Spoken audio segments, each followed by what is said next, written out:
I'm Detective Chief Superintendent Steve Worron, the Deputy Head of the Serious Crime Directorate for Essex and Kent Police. And why are you here today? I'm here today in support of the investigation into the murder of Nahid Al Manea. In essence, we continue now with a large and extensive search, working across a number of different areas here around the Greenstead estate. And I suppose I've got three key appeals for the community here within Colchester. I'm absolutely certain that individuals within the Colchester community can help us to find the people or the person that's responsible for the murder of Nahid. They will have noticed differences in their behaviour or their demeanour, a change in the clothing or the items that they have with them. And I'll ask them to come forward and talk about them. But specifically, we know that Nahid passed the Hunswick Road shops around about 10:20 a.m. on Tuesday morning.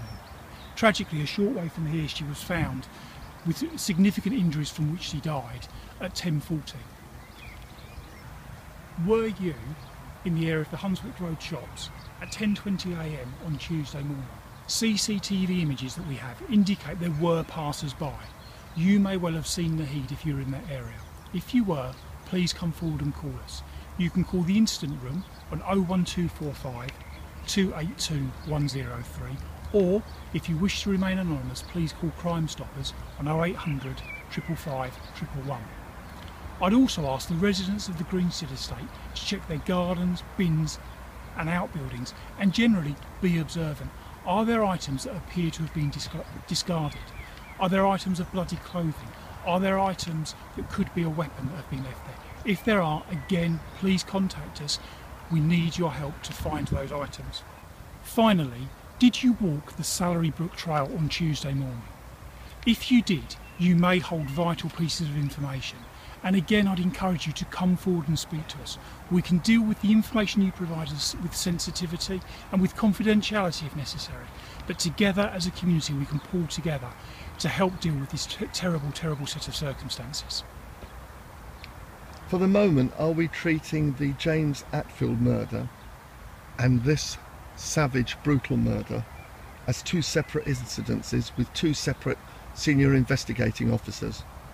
I currently have two separate senior investigating officers, one overseeing and conducting the investigation with regards to James Attfield, and another senior investigating officer leading the investigation into the murder of Nahid.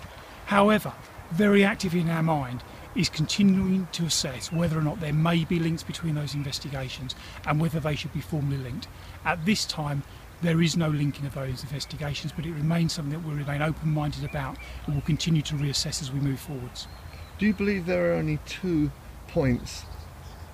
One, both were motiveless, no money was stolen. 2, the savage way in which both victims were attacked with a knife. One, 100 times, that's James Attfield, and this poor young lady, 16 times. Are those the only 2 that you could reveal are the link? There are obvious similarities between the murder of Nahid and the murder of James.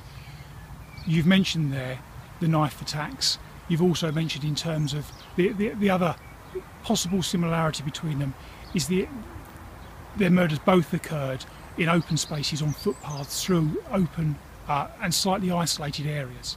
But there are also differences in terms of between the profile and in terms of both victims and also the times of day that these attacks have occurred. So as I say, we remain very open-minded. Let's be very clear, we will go wherever the evidence takes us to find the people responsible for both of these crimes and ensure they're brought to justice. Social media have been posting lots of different things regarding this terrible murder. One is that those bushes there were hiding the killer when he or she struck, and that there have been complaints by people about assaults and potential assaults. Clearly, as part of our investigation, we'll consider in terms of the area and any previous crimes that may have been committed in that area. I'm not specifically aware of any reports from the local community here regarding in terms of the bushes or other assaults. The use of social media is now something that's part of our everyday life.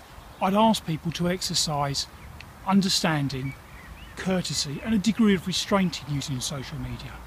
Social media can go a great way to helping us to further this investigation. It can also be incredibly harmful. And I'd reiterate a point I've made before. If there are people who choose to abuse social media, who choose to make threats or to commit criminal acts using social media, we will identify and locate those individuals and bring them to justice.